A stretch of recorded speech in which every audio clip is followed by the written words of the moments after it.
Well, everybody's talking about their New Year's Eve plans, and we've got some guests to share with us another thought for New Year's Eve and into the new year. We would like to welcome our guests this morning. Good morning, guys. How are you? Morning. Good. Good morning. Big smiles. Yeah. Are you crazy? And even at this early. This early, yeah. We're more night people than morning people. But we're okay. Well, let's start off by introducing yourselves. I'm Julie Cobble, the owner of the Rink Family Fun Center, and this is my son, Tyler Cobble. Tyler Cobble. Yeah. So pretty much in combination, we run the rink. Yeah. You run the rink. Run You the know, we were talking about this counterfeit money, and you guys have been very careful because you got the cookie cash. Oh, Yeah. You got to watch out for that counterfeit cookie cash. Yeah. They're getting big into that. Yeah. So we've got to watch those kids. Yeah. Yep. So what's new? How was 2014? 2014 was great. You know, we always are trying to come up with some new ideas and trying to interest both young and old in the skating business. We do an adult lap skate for your adults, and we do a Zumba for the women on Monday nights. And then on Wednesday nights, we're doing our Skate on Your Can. We collect food for the food bank in town. And so we do a $1 cheap night for the kids. For $1 and a canned good, they can come skating. Wow. Yeah, and then Ty, you can fill us in on the weekend stuff. Oh, man, the weekends get crazy. Fridays, we are always open from 7 to 11, and those are kind of like the teen kind of hangout nights, but yet still a very young crowd. Lots of young kids, traditionally like 14 and younger. Saturdays are crazy. We're always open 11 to 1, 2 to 4:30, and 7 till 10. And those are all broken up into kind of age groups. So the morning is like tot times, the afternoon is like your family skate, and at night is just kind of like a family time. And then on Sundays we do like our afternoon matinee kind of birthday parties and things like that. So we never get much of a break, but it's always something to do and people to see. Always busy. Well, busy is good, I think. Yeah, right? busy is good. Yeah. Yeah, So- keeps us and others out of trouble. And Yeah. people come from all over to skate at the rink. Is that correct? Yeah, we get a lot of out-of-towners, especially with our birthday parties. We're seeing more and more people from Corey and Meadville, and we get a lot from Oil City and Franklin area, and Tiddy and Tonesta. Over the holidays, Texas, Yeah. Florida. Nice. Things, Yeah. people Yeah. show up from out of the town, need something to do, Yeah. so we get a lot. Bull riding was shut down over Christmas, so we'll just go roller skating. Yes. Yeah. We get a lot of people we just had a guy he grew up here. He hadn't been in our rink in 10, 15 years or more, and now he's got a family, so they come back to town and check out the rink, and they're always really surprised because we've owned the rink 16 years. We've done a lot of remodeling and a lot of, fixing up and modernizing the inside. So a lot of times it's really exciting for us because they come in and tell us how great it looks and how exciting it is that that we have this for the children. Because the outside of the building, we've changed some, but the inside we've changed the most. So we need people to come on in and take a look at the inside because you can't tell from the outside how great it is on the inside sometimes. Now, you have roller blades and roller skates, correct? Yes. Yes, as well as speed skates. Speed skates. And I believe that we are now up to, I think we have about 800 pairs of skates on our shelves. Oh, wow. Yeah. So we can keep a lot of people rolling at one time. Yeah. So are you surprised? I mean, are the younger kids looking at the blades and the speed skates, or are they going to the old-fashioned Oh, no, roller speed skates is where it is. Really? And it has Yeah. been changing. You'll over never the see last- me on those. Well, Yeah. the last 16 years, you would have came in a Friday night, say in, I don't know, late 90s, early 2000s, every kid was a blader. Now everybody traditionally now wears speed skates, and that's what they want. And now they come up with all kinds of crazy styles. And They just came out with Polka dots camouflage and camo. skates, zebra skates, and pink with black polka dots. So those have been flying off the shelves. The kids are excited about those, and especially the boys love the camo. It was a great idea for them to come out with it's a digital camo skate, so it appeals to the boys, and the girls have been wanting a zebra or a pink skate for years, so they're loving them. Mm-hmm. Yeah. So that's a trend that's going to stick around for a while, or what's coming up in the new year? I think it's going to stick around just because they're making the skates more appealing to the children and actually more appealing to the parents because we've owned our rink 16 years, and actually the weird part is skates are more affordable now than ever. It used to be when we bought the place in 99, the nicest pair of speed skates you could get, or the low end, was about $120, where now you can get a pair of speed skates as low as $69.99. So, I mean, it's getting down to the price of a tennis shoe. And then we offer, throughout the year, we try to either offer a free skate night or we have a $1 cheap night, so where we collect the canned goods. So if you own your own skates, it's even more affordable. So then you don't have to rent skates. So it's getting more, valuable to the parents and the children that like to skate a lot to own their own skates. So I think it's a smart investment. It pays for itself very quickly. Yeah. Mm-hmm. And as you guys said, there's so much that goes on out there, between birthday parties to just fun events that you guys have. And I'm not sure, where's the nearest skating rink? Oil City. Oil City has one. Canada, I believe, still has one. And is that still going there? I think very limited hours. Limited hours. But you guys seem like what you're doing is very successful and working for you, where some others it's sort of hit or miss. Yeah. Well, the way that we have to keep kind of, I guess, ahead of the game and keep kids interested is that you have to continually evolve and change with the kids. I mean, especially myself, being that I'm a school teacher, we own this business, and I'm constantly around and interacting with young people. You have to have Wi-Fi. You have to have some kind of internet presence. We have a Facebook. We have an Instagram. I keep them updated on that. We have recently modernized to where we have camera systems as well as iPad register systems, and you might need to offer gift cards and anything else that is electronically mediated that makes it more, I guess, favorable to the young people and I guess easy for the parents, and things like being able to accept credit cards. So when Mark goes bowling, they put they put the bumpers out for him. Yeah. What happens at the skating rink? Because I know I've spent a lot of time on the wall. Yeah. What do you do for somebody like Mark who sometimes would fall just down gotta push the baby bird out of the nest? Yeah. And just let them go. No, realistically, what we do is we can accommodate skaters of all skills. We can tighten their skates. We can actually slow down a traditional skate, that is. Rollerblades and speed skates, we don't adjust their speed, and it's kind of, if you want to do that, you need to be a... So you don't have like training wheels you could put on the skate? Not training wheels. Some skating rinks out there, they do offer walkers and other things, but we slow down the wheels. We make it so that we slow you down, take it easy. You kind of got to walk before you can roll. So. Okay. Well, we have our youngest skater right now is probably a 14-month-old. Wow. So, we can start them young. As long as they're a strong skater, we tighten their wheels. If your child can walk, we can put them on skates. See, I have a problem with that. I don't want a 14-month-old showing me up. Yeah, they can happen. We see it happen really quickly. Yeah, and that's it. It's misleading a lot of times. A lot of parents will come in with little kids that are like 2 or 3, and they're like, I'm like, oh, you're going to put skates on? They're like, oh, no, they might get hurt. I'm like, they're only like 4 or 5 inches higher off the ground than if they have their shoes on. So once you convince the parents to put the skates on, you can teach a 2-year-old or a 3-year-old easier to skate than a 10-year-old. So a 2 or 3-year-old puts on the skates, takes off, they're thrilled to death. A 10-year-old starts thinking about it, watching what the other kids are doing, and then they struggle a lot more. So yeah, the little kids are awesome. They love it, and they don't get hurt. It's the older, you might get hurt. Yeah. Yeah, we can slow your wheels down, but you're a little taller to fall. It hurts more. We don't want Mark breaking a hip or anything. Yeah. No. Yeah. Most 2-year-olds don't have hip knee problems. No, the older crowd is what scares us. The scary part is when someone they come in and they're like, "Oh, I was a great skater back in my day," and they're like wanting skates. We're like, "Do you want us to slow the wheels down?" "Oh no, I'm a good skater." And then you're like, "Well, how long has it been?" "Well, 35 years." And you're like, "Well, okay, you can try it, but you might want to slow down." But is it like riding a bike? Yeah, so when you fall, it hurts. Yeah. There's really, I feel there's a certain degree of, it's going to come back to you, but at the same time, dynamics change, balance changes, and sometimes your fragility as well. So, well, and I take think, it easy. yeah, and as an adult, your first thought is, okay, I can't afford to fall and get hurt. So your nerves are fighting against you right off the bat, too. You think, oh, this is going to be easy. Then you get the wheels on your feet, and you can see that look on their face like, wow, this is harder than I remember. But it's good exercise, isn't it? It is. Yeah, that's what we really try to promote to the children and the adults. That's why we do the adult fitness lap skate. And then March through May, we always do the Skate a Million Miles. We try to promote to children and families the health benefits of skating. Yeah. Skating burns the same amount of calories as running with no impact to your knees unless you fall.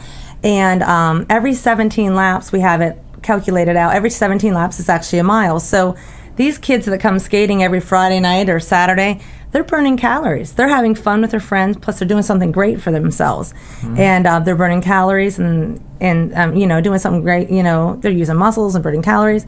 And if you fall down, you even use more muscles to get back up. No electronics required. There's no app for it. You just come and you do it, and you feel better about it. It's a healthy exercise, better than very an healthy. app or something. When with our adult fitness lap skate on Monday nights, it's amazing. It's a 1-hour session that we skate laps and calculate how many laps we do. And most of us women will skate 5 to 6 miles in an hour. Some of the guys will skate gosh, 10 to 15 miles. And it's amazing how when you actually are out on the floor and you're like, okay, I'm going to skate for an hour. It's a long time. Yeah, without a game. Yeah. 8:21 is our time here on this Monday morning. This is the Morning Drill on Stream Television and the Allegheny News Talk Sports Network. So people are getting a lot of miles at the rink, skating around. Do you continue with what you've been doing, or are you coming up with new ideas for the new year?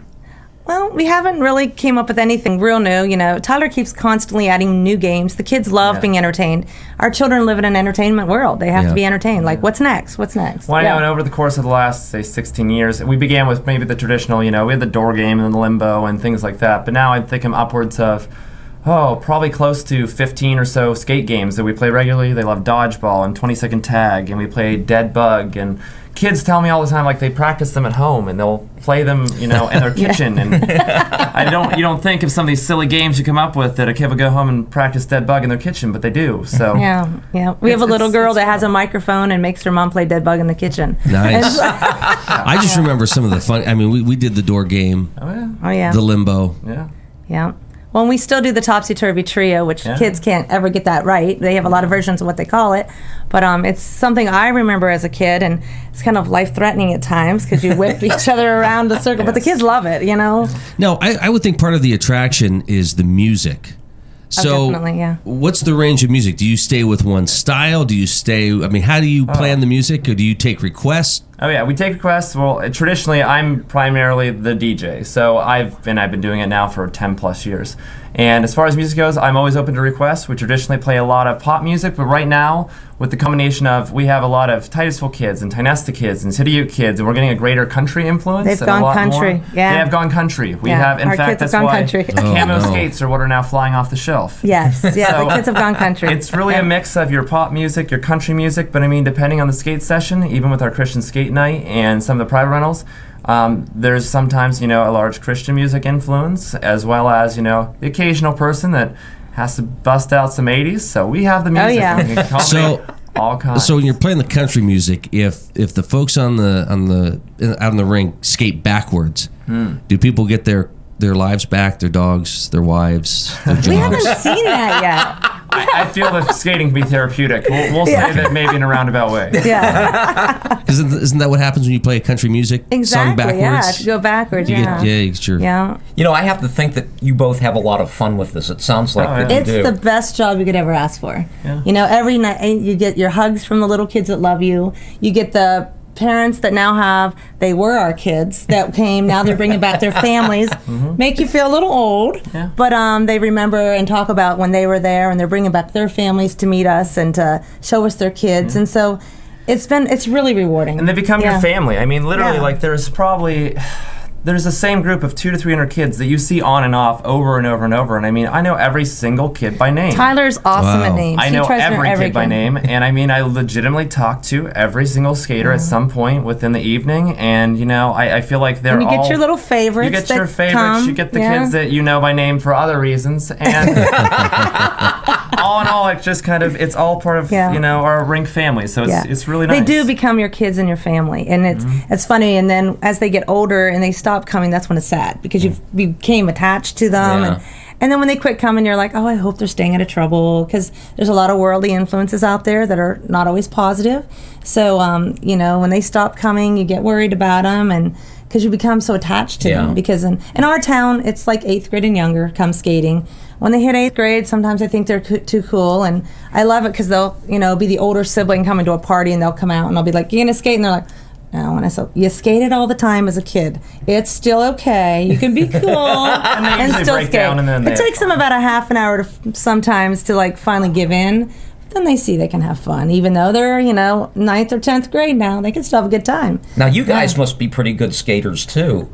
I'm not as great as I used to be. Tyler's an amazing skater, Anybody that watched Tyler skate, and my daughter, they just think they're amazing skaters. They look like they're just it's just like nothing, But we've owned it 16 years. They've grown up skating. That's what their, nature's been, is roller skating. They act like they don't even have wheels on their feet. And so I skated a lot, and same with my husband prior to owning the rink. So the adult fitness lap skate is I'm trying to get back into skating. So when I have grandkids someday, I can still skate, you know. And so I skate forward only now.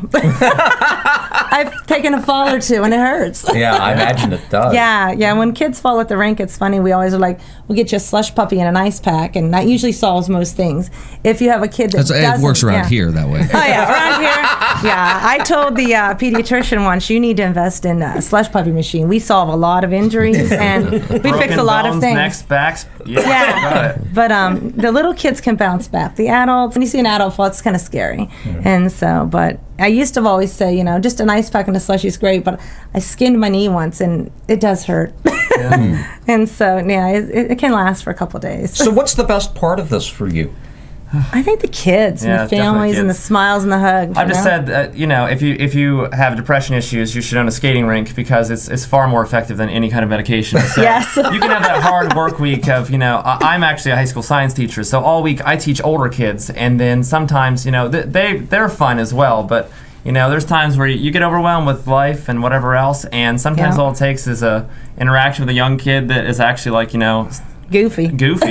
They say the weirdest things. Someday I'm going to write a book of all the different things they tell me and say to me. Yeah. And they're funny, they're strange, and it's the best entertainment and antidepressant you'll ever find. Yeah. Wow. Yeah. That's just incredible. Yeah. So what's coming up this week? This week we have our New Year's Eve all-night skate. Well, all night. 12 long hours of fun. We watch everybody's children for 12 hours while they go out and have fun. Yeah. Tyler's a great entertainer.